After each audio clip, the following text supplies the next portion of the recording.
Hello, मेरा नाम है चंद्रहास। स्टडी स्मार्ट में आपका स्वागत है। दोस्तों, आज के इस वीडियो में हम देखेंगे रीजनिंग पजल से एक लीनियर सेटिंग अरेंजमेंट का प्रॉब्लम, जो कि एसबीआई पीओ प्री के लिए काफ़ी इंपॉर्टेंट है। इस तरह के सवाल आपके प्री एग्ज़ाम में पूछे जाते हैं और अगर आप प्रैक्टिस करते रहेंगे तो एग्ज़ाम के समय आपको बहुत ही कम एफर्ट डालना पड़ेगा।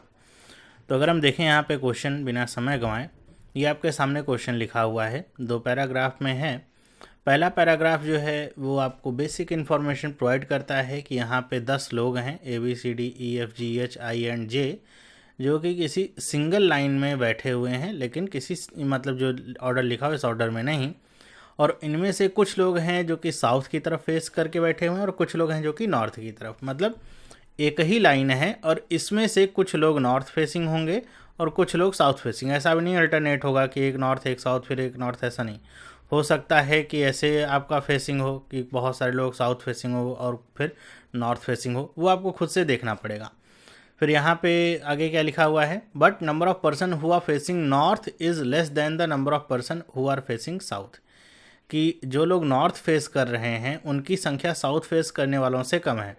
अब आपको ये समझ में आ गया होगा यहाँ से कि यहाँ पे ज़रूरी नहीं है कि 10 लोग हैं तो 5 लोग नॉर्थ फेसिंग हों और 5 लोग साउथ फेसिंग हों, ऐसा नहीं है।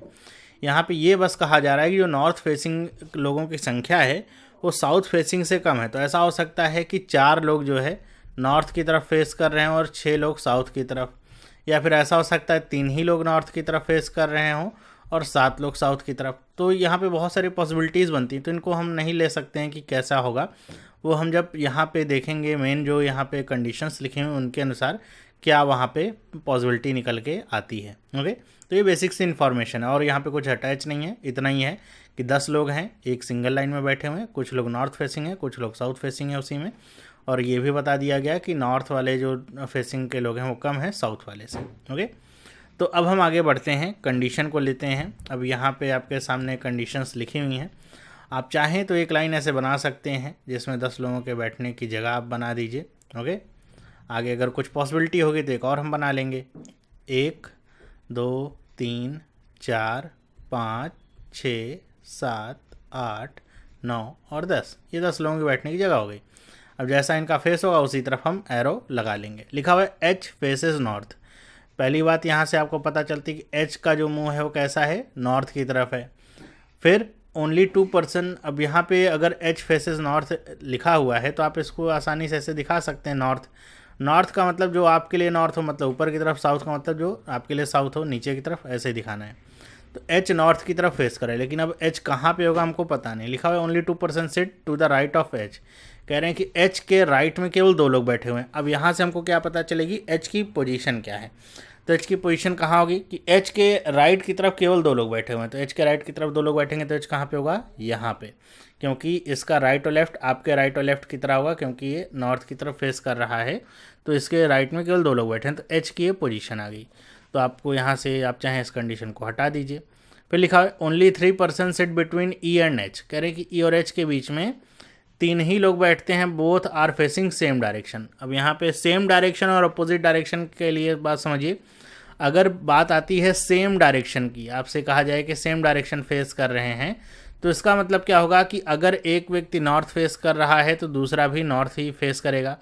अगर अपोजिट डायरेक्शन की बात आएगी तो वही इसका अपोजिट, कि एक अगर नॉर्थ की तरफ फेस करे दूसरा साउथ की तरफ फेस करेगा। ओके, तो सेम डायरेक्शन और अपोजिट डायरेक्शन का यही मतलब। वैसे तो आपको पता होगा, जिनको तकलीफ हो रही समझने में मैंने बता दिया।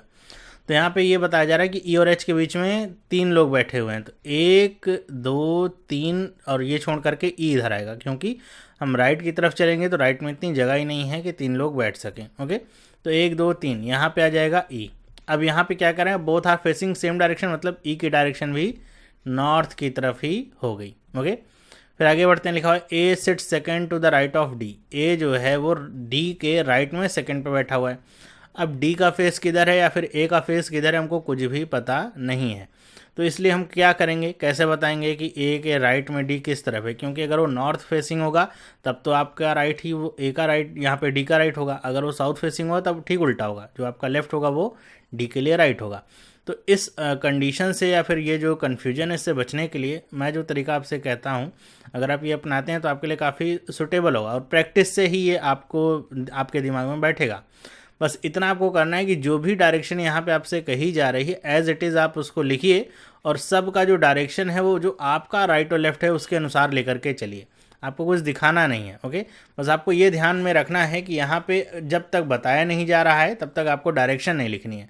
जहाँ पे बता दिया गया हो कि ये इसका डायरेक्शन है कि ए या डी जो है वो नॉर्थ फेसिंग या साउथ फेसिंग है, तब आपको वहाँ पे एरो दिखाना है। अगर एरो नहीं दिखा रहे हैं तो आपको ये समझ के रखना है कि इसको आपने अपनी सुविधा के अनुसार माना हुआ है, आगे चल करके कंडीशन के अनुसार ये बदल सकता है। तो हम इसको ऐसे दिखाते हैं कि डी जो है यहाँ पे अगर होगा तो इसके राइट का किधर होगा, राइट इसका आपके राइट की तरफ होगा और यहाँ पे होगा ए। दोनों की डायरेक्शन यहाँ पे फिक्स नहीं है। फिर लिखा है both the immediate neighbours of A facing same direction but opposite of A, यानी कि ए के जो दोनों ही नेबर्स हैं वो क्या करते हैं, वो सेम डायरेक्शन की तरफ फेस करते हैं, मतलब दोनों नेबर्स का डायरेक्शन सेम होगा बट अपोजिट ऑफ ए। लेकिन वो डायरेक्शन क्या है, ए के अपोजिट। मान लीजिए ए साउथ फेसिंग है तो वो दोनों नेबर्स नॉर्थ फेसिंग होंगे, ए अगर नॉर्थ फेसिंग है तो दोनों नेबर्स उसके साउथ फेसिंग होंगे। तो यहाँ पे हम दूसरी कंडीशन ऐसे दिखाते हैं कि ए है, इसके जो दोनों नेबर्स हैं उनकी जो डायरेक्शन वो क्या है, वो सेम डायरेक्शन है। सेम डायरेक्शन को हम एस डी से ऐसे दिखा सकते हैं, ओके, एस डी से। और जो ए की डायरेक्शन यहाँ पे आ रही है, एरो ना लगाएं तो ये अच्छा है, वो क्या है, अपोजिट डायरेक्शन है। इन दोनों की डायरेक्शन सेम होगी, ए की डायरेक्शन अपोजिट होगी। इसको दिखाने का दूसरा तरीका और ये हो सकता है कि आप यहाँ पे एरो लगा दीजिए और एरो को आप सर्कल कर दीजिए। मैंने ऐसा एरो लगाया, सर्कल कर दिया, ये इस तरीके से एरो सर्कल कर दिया और इसको ऐसे सर्कल कर दिया। सर्कल करने का मतलब आप ऐसे डिनोट कर सकते हैं कि इनकी डायरेक्शन फिक्स नहीं, आपने अपनी तरफ से बताया कि दोनों ये डायरेक्शन सेम होंगी, एक की डायरेक्शन अपोजिट होगी। फिलहाल हमने लिख रखा है और ये कोई एग्जामिनर चेक नहीं करता है कि आपने क्या कंडीशन लिखी हुई, आपको समझना है। तो आप अगर समझ जाते हैं तो उससे अच्छा और कुछ नहीं है। आगे बढ़ते हैं, लिखा हुआ है क्या, G and F are immediate neighbours of each other. कह रहे हैं कि जी और एफ जो हैं वो एक दूसरे के इमीडिएट नेबर्स हैं। तो हम ऐसे दिखा देते हैं कि जी जहाँ भी होगा एफ जो है उसका इमीडिएट नेबर होगा, ओके। आगे बढ़ें, अगली कंडीशन क्या लिखी हुई है, आगे लिखा हुआ है only one person sit between B and C. B और सी के बीच में केवल एक व्यक्ति बैठता है। तो हम यहाँ पे इसको चौथी कंडीशन के रूप में ऐसे दिखाते हैं, बी और सी के बीच में एक व्यक्ति बैठता है। बी और सी आपस में कैसे बैठे हुए हैं, कौन किसके राइट लेफ्ट में नहीं पता, तो हम ऐसे दिखाएंगे। आगे लिखा है G sits third to the right of I and both are facing opposite direction. कह रहे हैं कि जी जो है वो आई के यहाँ पे राइट में बैठता है, थर्ड पोजीशन पे। अब यहाँ पे फिर से हमको पता नहीं है डायरेक्शन, तो हम ऐसे दिखाएंगे कि आई के यहाँ पे क्या बैठा है, राइट में बैठा है ना, तो 1 2 3 यहाँ पे कौन आ जाएगा, जी आ जाएगा। ये इसके राइट में थर्ड में बैठता है। करेंगे both are facing opposite direction, दोनों की जो डायरेक्शंस हैं वो क्या हैं, अपोजिट डायरेक्शन हैं। तो आप इसको कैसे दिखा सकते हैं, आप इसको ऐसे दिखा सकते हैं, ये आई एंड जी ऐसे लिख करके और इनके आगे आप ऐसे दिखा दीजिए कि ये अपोजिट डायरेक्शन को फेस कर रहे हैं। यहाँ पे ओपी लिखा हुआ है, अपोजिट डायरेक्शन, ओके। तो अपोजिट डायरेक्शन को फेस कर रहे हैं। आगे हम पढ़ते हैं क्या लिखा हुआ है, J sits on one of the extreme ends of the line. कह रहे हैं कि जे जो है वो किसी ना किसी extreme end of the line पे बैठा हुआ है, ओके। तो एक्सट्रीम एंड पे बैठा हुआ है तो इधर हो सकता है, तो इधर हो सकता है, अभी एकदम पक्का नहीं पता है कि किधर ये बैठा होगा। फिर आगे पढ़ते हैं, लिखा हुआ G is not an immediate neighbour of B, कि जो जी है वो बी का इमीडिएट नेबर नहीं है। तो हम इसको ऐसे दिखा देते हैं कि बी यहाँ पे अगर है, कंडीशन नंबर 7 है ये, तो ये जी के आसपास दोनों तरफ कहीं नहीं होगा, ओके। आगे बढ़ते हैं, लिखा हुआ F and I R facing opposite direction. F और आई की जो डायरेक्शन वो क्या है, अपोजिट डायरेक्शन है। एफ और आई की जो डायरेक्शन वो कैसी है, अपोजिट डायरेक्शन है। फिर लिखा हुआ है E and D facing same direction. E और डी की जो डायरेक्शन है वो कैसी है, सेम डायरेक्शन है। ई एंड डी की डायरेक्शन क्या है, सेम डायरेक्शन है, ओके। फिर लिखा है only 3 person sit between A and B. A और बी के बीच में 3 लोग बैठ सकते हैं, ए और बी के बीच में 3 लोग बैठ सकते हैं, हमने ऐसे बैठा दिया। फिर लिखा है person who sits on extreme end of the line facing opposite direction. कह रहे हैं कि जो लोग extreme end of the line पर बैठे हुए हैं वो आपस में अपोजिट डायरेक्शन को फेस कर रहे हैं, ओके। मतलब एक तरफ तो ये हमको पता है जे बैठा हुआ है किधर भी, दूसरी तरफ जो भी बैठा होगा जे की डायरेक्शन अगर नॉर्थ होगी दूसरे की डायरेक्शन साउथ होगी। ये आपसे बताने का प्रयास है। ओके, तो जो भी एक्सट्रीम एंड वाले हैं वो आपस में अपोजिट डायरेक्शन को फेस कर रहे हैं। ओके, फिर लिखा है the number of person who are facing north is less than. अच्छा, ये तो हमको शुरुआत में ही पता चल गया था कि जो पर्सन है, तो ये लाइन फिर से लिखी हुई है, इसको काट देते हैं। तो ये सारी यहाँ पे कंडीशन है जो आपके सामने लिख गई हैं। अभी 2 लोगों का स्थान पता चला है, बाकी लोगों का स्थान अभी पता नहीं चला है। अब हम शुरुआत कैसे करेंगे, कहाँ से शुरुआत करेंगे, क्योंकि अभी कुछ नहीं पता है। तो आप एक ये कंडीशन ले सकते हैं जे वाली कि आप एक बार जे को इधर बिठा दीजिए, एक बार जे को इधर बिठा दीजिए, वहाँ से शुरुआत कर सकते हैं। एक पॉसिबिलिटी आपको वहाँ से मिल सकती है, तो वही कर लेते हैं हम। एक तो हमारा बना ही हुआ है, एक और इस तरह का डायग्राम हम बना लेते हैं। 1 2 3 4 5 6 7 8 9 और 10। हम एक बार जे को यहाँ पे बिठा देते हैं कि जे यहाँ पे है, यहाँ पे हम जे को यहाँ पे बिठा देते हैं। बाकी जो चीज़ें फिक्स हैं उसको हम एज इट इज़ लिख देते हैं। इधर से 1 2 3 चौथे नंबर पे 1 2 3 चौथे नंबर पे ई आ गया, इसकी डायरेक्शन ये है, और इधर से हम देखें तो यहाँ पे एच आ जाएगा और इसकी डायरेक्शन भी नॉर्थ है। तो ये हमको पता चला, जे की डायरेक्शन ये हमको पता चली। अब आगे हम बढ़ें, अब और क्या हमको मिल सकता है। जे से रिलेटेड और कुछ चीज़ें हैं यहाँ पे, और तो कुछ यहाँ पे मिल नहीं रहा है। बाकी आप देखिए तो सारी चीज़ें आपके लिए थोड़ा सा हौच पौच वाली ही हैं, क्योंकि किसी का डायरेक्शन या फिर स्थान फिक्स नहीं है। तो कहाँ से हम शुरुआत कर सकते हैं, तो ये दोनों पॉसिबिलिटीज़ के बाद हम आगे कैसे बढ़ेंगे, अब यहाँ पे कंडीशन के ऊपर डिपेंड करेगा कि आप कौन सी कंडीशन लेते हैं और वहाँ से आप आगे कैसे बढ़ते हैं। तो कंडीशन का हम चुनाव कैसे करेंगे, कौन सी कंडीशन के साथ आगे बढ़ेंगे, यही आपके लिए डिपेंड करेगा कि आप इस पजल को सॉल्व कर पाते हैं या फिर नहीं। तो आपको ये देखना होगा कि कौन सी कंडीशन है या कौन से ऐसे पर्सन्स इन्वॉल्व हैं इनमें जिनका जिक्र ज़्यादा से ज़्यादा बार कंडीशंस में हुआ है, या फिर जिनका कनेक्शन ज़्यादा है, एक कंडीशन से दूसरी कंडीशन आपस में कनेक्ट हो रही है। जैसे आप पहली कंडीशन देखिए डी और ए को लेकर के, एक ही बात जो है दूसरे में भी हुई है। फिर 10वें में भी एक ही बात हुई है, ए से बी कनेक्ट हो रहा है, बी से सी कनेक्ट हो रहा है। ओके, तो आप यहाँ से आगे बढ़ सकते हैं। या तो आप देखिए जैसे बी को आप ले लीजिए, बी से ए कनेक्ट हो रहा है, फिर ए से डी कनेक्ट हो रहा है, और फिर बी की बात 7वीं कंडीशन में भी हो रही है। तो आप यहाँ से भी शुरुआत कर सकते हैं। तो कहीं से भी आप शुरुआत करिए, बस ये ध्यान रखिए जैसे आप आई और जी को लेकर के शुरुआत करेंगे तो आई और जी के बीच में 2% का गैप है, तो आप यहाँ से क्या हासिल करेंगे, कुछ नहीं। आई और जी के लिए बहुत सारी कंडीशन होंगी, आप बना भी देंगे तो उससे और आगे आप बढ़ नहीं सकते। आगे आप कहाँ पे किसको बैठाएंगे ये आपको तय नहीं कर पाएंगे। ओके, या फिर आप जी और एफ को लेकर के चलिए तो उससे भी आपको कुछ हासिल नहीं होगा। या तो आप पहली कंडीशन से शुरुआत करिए या तो आप चौथे से शुरुआत करिए। यहाँ पे ये ध्यान रखना होगा आपको कि एक ही जैसे 2 पॉसिबिलिटीज़ हैं, इसकी एक पॉसिबिलिटीज़ में बहुत सारी पॉसिबिलिटीज़ बनेंगी। यही इस क्वेश्चन की खासियत है, बहुत सारी पॉसिबिलिटीज़ बनेंगी लेकिन उनमें से केवल एक ही सही होगी। ओके, तो हम कैसे आगे बढ़ेंगे, तो अगर हम देखें पहले तो हमको ये भी नहीं पता है कि ये जे इधर है या फिर ये जे इधर है। तो हम पहले में अगर बात करें कि बी और सी वाली कंडीशन, मान लीजिए चौथी में लेकर के चल रहा हूँ कंडीशन, यहाँ से शुरुआत कर रहा हूँ कि बी और सी को मैं कहाँ पे रख सकता हूँ। तो बी और सी को मैं अगर रखना चाहूँ तो शुरुआत करूँ, मान लीजिए बी यहाँ पे रखूँ और सी यहाँ पे रखूँ। अगर ऐसा करता हूँ तो फिर 10वीं कंडीशन से मुझे इसको कनेक्ट करना होगा कि अगर बी यहाँ पे है तो 3 स्थान का गैप छोड़ करके ए होगा, तो 1 2 3 स्थान का गैप छोड़ करके ए आ गया। अगर ए यहाँ पे है तो इसको हम 10वें से सीधे पहले को कनेक्ट करेंगे कि ए अगर आ गया है तो ए के बाद डी की पोजीशन पता चल सकती है, डी यहाँ भी हो सकता है और एक स्थान छोड़ करके डी यहाँ भी हो सकता है। 2 यहाँ पे पॉसिबिलिटीज़ हैं, तो हम इसीलिए डी को नहीं रखते हैं। बाकी ए बी और सी की ये कंडीशन आपकी बचती है, यहाँ से हमको ये पता चल रहा है कि ये 3 तो बैठ सकते हैं। बाकी डी को हम लेकर के आगे बढ़ेंगे तो आपके लिए थोड़ा पॉसिबिलिटी यहाँ पे जो होती हैं वो आपके लिए कठिन हो जाएगी कि आप डी को यहाँ पे रख के देखिए फिर आगे कंडीशन चेक करिए। तो अगर हम आगे बढ़ें, एक हमको तो मिल गई कि ये जो पॉसिबिलिटी है कुछ ठीक ठाक लग रही है। अगर हम बी को यहीं पे रखें और सी को यहाँ पे रख दें, जरूरी नहीं कि सी इसके राइट में या लेफ्ट में हो, हम पीछे भी रख सकते हैं। फिर से ए तो यहीं पे आएगा। अब इस कंडीशन में देखिए डी यहाँ पे जो आ रहा था वो पॉसिबिलिटी खत्म होती है, डी की पोजीशन फिक्स हो जाती है। अब अगर ये फिक्स हो जाती है तो हम थोड़ा आगे बढ़ सकते हैं, हमको लग सकता है कि हो सकता है यही पॉसिबिलिटी हमारी सही हो। तो आगे हम बढ़ेंगे तो कैसे बढ़ेंगे, अब हम देखिए ये हो गया बी से सी कनेक्ट हो गया, सी से ए कनेक्ट, बी से ए कनेक्ट हो गया, डी कनेक्ट हो गया। तो हम देखें जो एक कंडीशन 5वें नंबर की है कि आई और जी के बीच में 2% का गैप है, वो कहाँ पे फुलफिल हो सकती है। यहाँ पे आई को रखिए और जी को रखिए तो 1 2 3 का गैप छोड़ने के बाद कोई दूसरा पर्सन आ सकता है, मतलब यहाँ पे तो नहीं होगा। यहाँ पे अगर आप आई और जी को रखिए तो हो सकता है, हाँ 2 पर्सन यहाँ पे हैं, तो आई और जी में से किसी को भी आप यहाँ पे रख सकते हैं, क्योंकि लेफ्ट और राइट पता नहीं है कौन किसके है, तो आप ऐसे रख सकते हैं।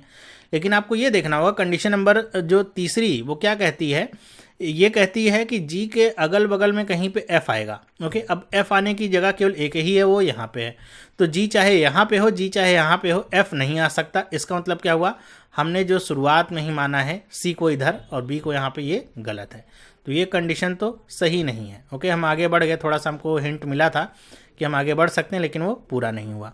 तो हम क्या कर सकते हैं, बी को यहाँ पे रख सकते हैं। अगर बी को यहाँ पे रखेंगे तो सी को रखने की जगह नहीं मिलेगी, तो चलिए कोई बात नहीं, हम बी को यहाँ पे रख सकते हैं, सी को यहाँ पे रख सकते हैं, एक स्थान का गैप छोड़ करके। ए को 1 2 3 अगर हम ऐसे रखें, ए यहाँ पे आ जाए। अगर ए यहाँ पे आता है तो देखिए जो पहली कंडीशन है डी के आने की जगह नहीं बचती, क्योंकि सी यहाँ पे आ गया, इधर तो डी आ नहीं सकता है, तो इसका मतलब ये पॉसिबिलिटी भी गलत है। ओके, सी मान लीजिए यहीं पे रहने दीजिए, ए अगर हम यहाँ पे रख रहे हैं तो गलत है। हो सकता है ए पीछे आ जाए, 1 2 3 का गैप छोड़ करके ए यहाँ पे भी तो आ सकता है। ए अगर यहाँ पे आता है तो आपको कंडीशन नंबर 2 ध्यान रखनी कि ए के दोनों तरफ नेबर्स की बात कही गई है, और यहाँ पे केवल ए का एक ही नेबर है, तो ए यहाँ भी नहीं आ सकता, मतलब बी और सी वाली ये कंडीशन गलत है। तो हम बी को यहीं पे रखते हैं, हम सी को यहाँ पे रख सकते हैं। सी को अगर हम यहाँ पे रखें तो ए को हम कहाँ पे रख सकते हैं, ए को अब हम यहाँ पे एक बार रखें। अगर ए को यहाँ पे रखते हैं तो पहले की तरह सी यहाँ पे नहीं है, तो हम डी को यहाँ पे रख सकते हैं। अगर हम ऐसा करते हैं तो ए डी यहाँ पे आ गया, ए यहाँ पे आ गया, तो हम आई और जी वाली कंडीशन फिर से अगर देखिए तो 1 2 स्थान ये खाली है और तीसरा स्थान यहाँ पे खाली है। तो अगर आप देखिए इन दोनों स्थान के बीच में गैप कितने का है, 3% का है, तो इसका मतलब क्या है, आई और जी नहीं बैठ सकते हैं किसी भी कंडीशन में, क्योंकि उनके बीच में 2 का गैप ये आ रहा है। तो आई और जी नहीं बैठ सकते हैं, कहीं भी आप रखिए आई और जी को नहीं बैठा सकते हैं। इसका मतलब क्या हुआ, ये जो पॉसिबिलिटी है ये भी गलत है। तो हमने पॉसिबिलिटी में क्या देखा कि ए को हम इधर रख रहे थे, ए को हम इधर रखें तो आपको पता है कि ए का एक ही नेबर होगा, तो वो सही नहीं होगा। तो इसका मतलब क्या हुआ, बी और सी वाली ये पॉसिबिलिटी भी नहीं सही है। तो हम ऐसा कर सकते हैं, बी को यहाँ पे रखें और सी को यहाँ पे रख दें। अब ऐसा करने पे ए पीछे नहीं जा सकता, तो 1 2 3 का गैप छोड़ करके ए यहाँ पे आ जाएगा, ए यहाँ पे आएगा, सी यहाँ पे है तो डी नहीं आ सकता, और डी के आने की जगह एक ही है। फिर से आप देखिए आई और जी वाली कंडीशन फिर से वही बचती है, 1 2 ये खाली है और एक बीच का खाली है, और इनके बीच में 3 का गैप है। इसका मतलब ये भी जो पॉसिबिलिटी है वो सही नहीं है बी और सी को लेकर के। तो ऐसा हो सकता है बी यहाँ पे और सी यहाँ पे आ जाए। ऐसा करेंगे तो 1 2 3 का गैप छोड़ करके ए यहाँ पे आ जाएगा। ओके, ए यहाँ पे आएगा, डी अगर यहाँ पे हम रखेंगे तो अगर ऐसा हम करते हैं तो आपके सामने पॉसिबिलिटी हो सकती है कि आप डी को चाहे यहाँ पे रखिए चाहे यहाँ पे रखिए, 2 पॉसिबिलिटीज़ आपके सामने हो सकती हैं। अगर मान लीजिए मैं डी को यहाँ पे रख देता हूँ, इस कंडीशन में डी को मैं रखता हूँ, तो आई और जी के लिए कुछ जगह बचती है। हाँ, अगर हम आई को यहाँ पे रखें तो 1 2 का गैप छोड़ करके हम जी को यहाँ पे रख सकते हैं। ओके, ऐसा कर सकते हैं, आई को हम अगर यहाँ पे रखें तो जी यहाँ पे आ सकता है और एफ यहाँ पे आ सकता है, और जो कंडीशंस हैं वो सारी आपकी फुलफिल हो जाती हैं। ओके, एक ये अभी तक हमको डायग्राम ऐसा मिला है, लेकिन अभी हमको ये नहीं पता कि आई इधर होगा या जी इधर होगा। जी यहाँ पे तो हम नहीं रख सकते, सीधी सी बात है, क्योंकि जी अगर यहाँ पे रखेंगे तो बी के पड़ोस में हो जाएगा, वो कंडीशन आपकी फुलफिल नहीं हो पाएगी। ओके, अब हम अगर डायरेक्शन की बात करें, जो डायरेक्शन को लेकर के चीज़ें हैं, जैसे ए अगर यहाँ पे है, ए का डायरेक्शन हमको नहीं पता है। अब देखिए एच का जो डायरेक्शन है वो क्या कहता है, एच का जो ए जो है, ए का पड़ोसी है ना एच, एच का डायरेक्शन क्या है, नॉर्थ की तरफ है, तो एफ का डायरेक्शन भी किधर होगा, नॉर्थ की तरफ, क्योंकि इसके जो दोनों पड़ोसियों का डायरेक्शन एक है। तो एफ ए का डायरेक्शन साउथ की तरफ हो जाएगा, मतलब नीचे की तरफ हो जाएगा। ओके, और देखिए क्या है, एफ और आई का जो डायरेक्शन वो कह रहे हैं अपोजिट है, तो एफ का डायरेक्शन अगर नॉर्थ की तरफ है तो आई का डायरेक्शन साउथ की तरफ होगा। ई और डी का जो डायरेक्शन है वो क्या है, सेम डायरेक्शन है, तो ई कहाँ पे है, ई नॉर्थ की तरफ है, तो डी का डायरेक्शन कैसा हो जाएगा, नॉर्थ की तरफ हो जाएगा। ओके, फिर यहाँ पे देखिए आपसे ये कहा जा रहा है कि जो एक्सट्रीम एंड्स वाले हैं वो अपोजिट डायरेक्शन फेस कर रहे हैं। अभी तक हमको यही नहीं पता चला है कि जो जे है उसका डायरेक्शन किधर होगा, तो हम एक्सट्रीम एंड वाले डायरेक्शन को कैसे आगे बढ़ा सकते हैं। फिर यहाँ पे देखिए एक आपके सामने और कंडीशन है कि आई और जी वाले जो हैं अपोजिट डायरेक्शन फेस कर रहे हैं, तो हम अपोजिट डायरेक्शन ऐसे फेस करवा देते हैं। आई साउथ की तरफ है तो ये जी किधर होगा, नॉर्थ की तरफ आपका फेस करेगा। बाकी और आपको कुछ पता चल रहा है यहाँ पे आप देखिए तो मेरे ख्याल से और तो कुछ पता नहीं चल रहा है, लेकिन यहाँ पे आपको लगेगा कि चलिए और कुछ डायरेक्शन पता नहीं चल रहा है, तो क्या हुआ, हम इससे ही आगे बढ़ सकते हैं, हम इससे आगे बढ़ सकते हैं। इस खुशी में आप और आगे बढ़ें, इससे पहले अगर आप थोड़ा सा ध्यान देंगे तो आपको कुछ चीज़ें यहाँ से क्लियर हो जाती हैं। वो चीज़ें आपकी क्या क्लियर होती हैं कि यहाँ पे अगर आप देखिए, आपसे कहा जा रहा है जैसे यहाँ पे ई और डी वाला जैसे है, सेम डायरेक्शन ये इधर की तरफ है। तो आप ये देखेंगे जो पहली कंडीशन है जो कि कहती है डी के राइट में ए होना चाहिए, अगर डी नॉर्थ की तरफ फेस करेगा तो इसके लेफ्ट में अब ए आ रहा है, ना कि राइट में। इधर देखिए, ये किधर है, ये इसका क्या हुआ, लेफ्ट हुआ, ना कि राइट हुआ। तो आपने अभी तक जो खुशी में बहुत सारी चीज़ें यहाँ पे करी वो सारी की सारी व्यर्थ हो जाती हैं, क्योंकि डी का जो डायरेक्शन है वही यहाँ से अपोजिट हो जाता है, और इसकी वजह से जो ए है वो आपका लेफ्ट की तरफ जाता है, जो जबकि उसको जाना किधर था, राइट की तरफ जाना था। कंडीशन में लिखा हुआ था ना, A sit second to the right of D, और यहाँ पे किधर आ गया, लेफ्ट में आ गया। मतलब हमने जो अभी तक किया वो सारी चीज़ें धरी की धरी रह जाती हैं, सारी कंडीशन, सारे जो अभी तक हमने बनाए हैं वो सब कुछ एज इट इज़ आपके रह जाते हैं, उनको आप हटा दीजिए। मतलब अब इसका कोई काम नहीं है। खुशी तो बहुत हुई थी कि हमको मिल गया है, लेकिन ऐसा कुछ हुआ नहीं। ओके, चलिए कोई बात नहीं। बी और सी यहाँ पे थे, अभी तक हमने जो देखा था, बी और सी यहाँ पे थे। फिर ए हमने देखा था कि ए की डायरेक्शन तो वही फिक्स थी कि 1 2 3 का गैप छोड़ करके ए यहाँ पे आ गया था। हमने डी को यहाँ पे रखा था तब ऐसा हुआ था। तो लेकिन आपको ये भी देखना है कि डी यहाँ भी तो आ सकता है। अगर यहाँ पे डी आएगा तब क्या होगा, अगर डी यहाँ पे आ जाएगा तो आपके सामने वही चैलेंज फिर से आपके सामने आएगा कि आई और जी वाली कंडीशन, अगर आप आई और जी को यहाँ पे रखेंगे तो 3 लोग आ जाएंगे, रख नहीं सकते। आई और जी को आप यहाँ पे रखेंगे तो जी का दोनों तरफ पड़ोसी चाहे जिधर भी हो वो फिक्स ही है, एफ कहीं आ नहीं सकता। तो इसका मतलब क्या हुआ, ये भी जो अभी तक हम सोच रहे थे सही हो जाएगी कंडीशन, वो भी सही नहीं हुई। तो और कोई बात नहीं, हम आगे अगर बढ़ें, देखिए बहुत सारी पॉसिबिलिटीज़ आपके सामने यहाँ पे आ रही हैं। अगर हम ऐसा करें कि बी को यहाँ पे रखें और सी को यहाँ पे रखें, तब क्या हो सकता है, 1 2 3 का गैप छोड़ करके ए आपका यहाँ पे आ जाएगा। ए अगर यहाँ पे आएगा, डी इधर नहीं आ सकता, तो डी एक स्थान छोड़ करके यहाँ पे आ जाएगा। फिर से वही कंडीशन है, आई और जी वाली यहाँ पे आ नहीं सकते, 3 लोग हैं, यहाँ पे आएंगे तो आपका कुछ बनेगा नहीं, क्योंकि दोनों तरफ के जो नेबर्स हैं वो फिक्स हैं। इसका मतलब क्या हुआ, हमने बहुत सारी पॉसिबिलिटीज़ यहाँ पे तय करी, या फिर बहुत सारी पॉसिबिलिटीज़ देखी। केवल एक पॉसिबिलिटी जो अभी तक पूरी तरीके से चेक नहीं करी वो ये वाली है कि बी अगर यहाँ पे और सी अगर यहाँ पे हो। अगर ऐसा होगा तब क्या होगा कि ए आपका किधर आएगा, तो 1 2 3 का गैप छोड़ करके ए आपका यहाँ पे आ रहा था। अब वहाँ पे ये कंडीशन थी कि डी कहाँ पे हो, डी या तो यहाँ पे होगा या तो डी यहाँ पे होगा। तो हम इसको भी चेक कर लेते हैं। मान लीजिए हम डी को यहाँ पे रखते हैं। ओके, अगर डी यहाँ पे है इस कंडीशन में, तो आप देखेंगे कि ई और डी की जो डायरेक्शन है वो सेम है। यहाँ पे कहा जा रहा है ना नौवीं कंडीशन के रूप में कि ई and D facing same direction. तो अगर ऐसा है तो फिर से देखिए ए डी के लेफ्ट में आ रहा है, इसका मतलब क्या हुआ कि डी यहाँ पे नहीं होगा। ओके, तो फिर डी कहाँ पे हो सकता है, डी यहाँ पे होगा, और ए और डी की जो डायरेक्शन है वो सेम अगर कर दीजिए तो देखिए इसके राइट में ए आ जाता है। तो चलिए ए और डी और बी और सी तो बैठ गए। आई और जी को अगर हम लेकर के चलें, आई और जी को हम कहाँ पे बिठा सकते हैं, तो ऐसा हो सकता है कि जी तो यहाँ पे आ नहीं सकता, क्योंकि जी के दोनों नेबर क्या हैं, फिक्स हैं। अगर जी यहाँ पे आएगा तो एफ कहाँ पे बैठेगा। तो आई को अगर हम यहाँ पे बिठाएं तो 1 2 का गैप छोड़ करके हम जी को यहाँ पे बिठा सकते हैं। और कोई कंडीशन थी क्या, और यहाँ पे आप आई को बिठाते तो जी इधर आता, वही कंडीशन थी, जी वहाँ पे आ नहीं सकता। अगर जी यहाँ पे आ गया तो एफ यहाँ पे आ जाएगा। ओके, अब देखिए जी और बी वाले आपस में अपोजिट, यहाँ पे नेबर भी नहीं है। ओके, तो ये जो पॉसिबिलिटीज़ हैं इनके बैठने की वो तो सारी हो गई। अब डायरेक्शन पे हम फिर से चलते हैं। डायरेक्शन से मामला थोड़ा उल्टा हो जाता है। ई और डी वाला सेम डायरेक्शन है, एफ और आई वाला जो है, अच्छा यहाँ पे ए, अच्छा ये ई है, ये अगर नॉर्थ की तरफ फेस करे तो आई भी नॉर्थ की तरफ फेस करेगा, और ए जो है साउथ की तरफ फेस करेगा। अब ठीक है, आई और जी वाले की जो डायरेक्शन है वो अपोजिट है, तो आई अगर नॉर्थ की तरफ है तो जी किधर हो जाएगा, साउथ की तरफ हो जाएगा। अब यहाँ पे एफ और आई जो है अपोजिट डायरेक्शन में है, आई अगर नॉर्थ की तरफ है तो एफ किधर हो जाएगा, तो ये साउथ की तरफ इसकी डायरेक्शन हो जाएगी। चलिए, तो ये आपकी डायरेक्शन फुलफिल हो जाती है। और यहाँ से आपको कोई हिंट मिलता है, ओके यहाँ पे आई और जी की कंडीशन ठीक है, बी और जी और ए, ई और डी हो जाता है, एफ और आई अपोजिट डायरेक्शन में हो जाते हैं। फिर ई जो ये इमीडिएट आपके एक्सट्रीमेंट्स वाले हैं ये क्या है, अपोजिट डायरेक्शन में है। तो अच्छा, यहाँ से हमको जे की पोजीशन पता चल जाएगी, क्या है कि डी जो है वो नॉर्थ की तरफ फेस कर रहा है, तो जो जे होगा वो साउथ की तरफ फेस करेगा। अब फिर भी बी और सी की जो डायरेक्शंस हैं वो हमको पता नहीं चल पा रही हैं, बी और सी की डायरेक्शन क्या होंगी। ओके, अब बी और सी की डायरेक्शन को लेकर के अगर आप आगे बढ़िए तो आप यहाँ पे क्या देखते हैं कि अगर देखिए कुछ और हिंट आपको मिल जाए, एक्सट्रीम हिंट पे है ई और जी, बी और सी, और कुछ यहाँ पे लिखा हो बी और सी को लेकर के। तो जब बी और सी को लेकर के और भी यहाँ पे कोई भी डायरेक्शन या कंडीशन नहीं है तो आपको क्या समझना है, इन दोनों की डायरेक्शन आप क्या रखेंगे, ऐसे ही नहीं रख देंगे। आपको ये वाली जो लाइन है कि number of person who are facing north is less than number of person who are facing south, इसको याद रखना है, यहाँ से आपको हेल्प मिलेगी। अगर आप देखिए नॉर्थ फेसिंग कितने हैं, 1 2 3 4 लोग नॉर्थ फेसिंग हैं। इसका मतलब क्या हुआ कि अगर एक नॉर्थ फेसिंग और कोई भी होगा, चाहे बी और सी में से, तो क्या हो जाएगा, अगर एक नॉर्थ और एक साउथ हो गया, मान लीजिए ऐसे मैंने कंडीशन रखी है, एक नॉर्थ और एक साउथ हो गया, तो क्या हो जाएगा, 5 और 5 की संख्या बराबर हो जाएगी, नॉर्थ फेसिंग और साउथ फेसिंग। और अगर दोनों नॉर्थ आपने कर दिए इन दोनों को, तो क्या हो जाएगा, दोनों में नॉर्थ ज़्यादा हो जाएगा, जो कि कंडीशन के ठीक अपोजिट होगा।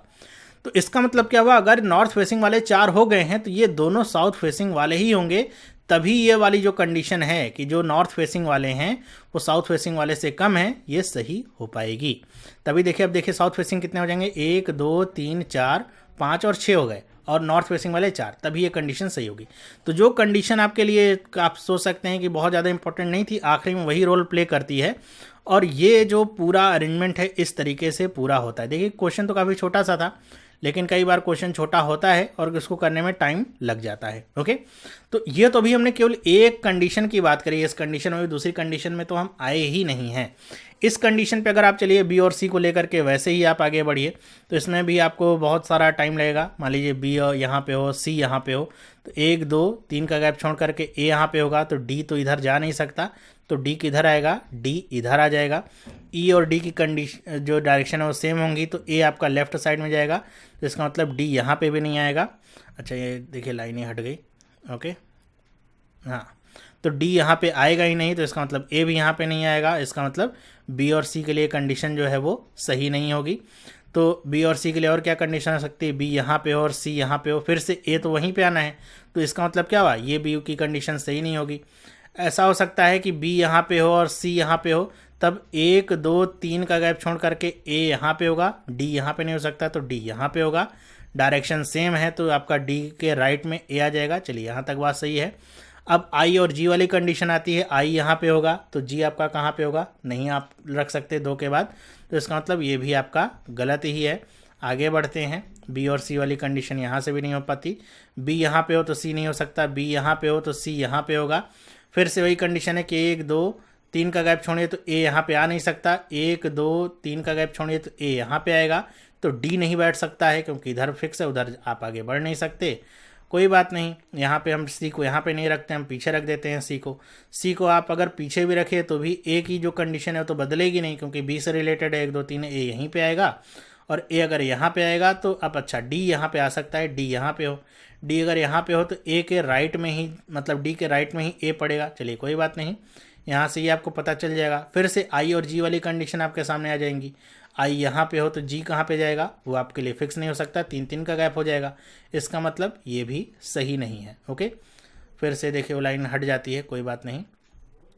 फिर बी और सी अगर मान लीजिए यहाँ पे है, बी आपका यहाँ भी नहीं फिट हो रहा है, तो ऐसा हो सकता है बी यहाँ पे है और सी यहाँ पे हो, तो आपका 1 2 3 का गैप छोड़ करके ए यहाँ पे हो जाएगा, ये आपका डी इधर नहीं आएगा, डी इधर आएगा तो आपको पता है लेफ्ट में जा रहा है ये आपका, क्योंकि नॉर्थ डायरेक्शन फेस करेगा डी, तो लेफ्ट में ए आएगा, तो ये ए यहाँ पे आ नहीं सकता इस तरफ इसके, तो ये भी आपकी कंडीशन सही नहीं होती है।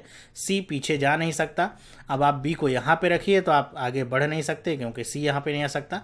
जो दूसरी वाली पॉसिबिलिटी है जे को इधर रख के, वो आपकी पूरी होती हुई दिखती नहीं है। ओके, अब अपने से भी और ट्राई कर सकते हैं इसके अटेम्प्ट। जो एक ही पॉसिबिलिटी है वो यही वाली है जो कि एकदम सही हो रही है, सारी चीज़ें इसमें सही हो जा रही, सारे आपके जो यहाँ पे कंडीशंस हैं वो सही बैठ रहे हैं, तो यही इसका सही है। तो काफ़ी इंटरेस्टिंग प्रॉब्लम मैंने आपके लिए बनाया था। हो सकता है कुछ लोगों का दिमाग चकरा जाए और सोचें कि इस तरह की कंडीशन अगर आती हैं एग्जाम में तो कर नहीं पाएंगे, ऐसा है नहीं, बहुत ज़्यादा टफ है। कुछ चीज़ें हैं जो आप अगर देख लेते हैं तो बहुत सारी पॉसिबिलिटीज़ आप वहीं से तुरंत ही रद्द कर सकते थे। अगर आप ई और डी वाले डायरेक्शन की बात कर लेते कि जैसे ही आपको पता है ई और डी का जो डायरेक्शन वो सेम है, तो डी जैसे ही ए के इधर जाता, आपके हिसाब से अगर देखा जाए तो राइट में जाता, आप उस कंडीशन को लेते ही नहीं, बात वहीं से ख़त्म हो जाती।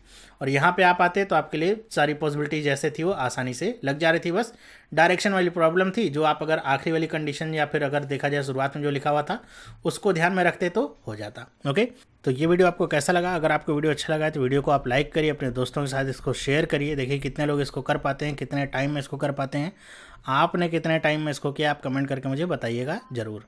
अब हम मिलेंगे नेक्स्ट वीडियो में, तब तक के लिए have a nice day and bye.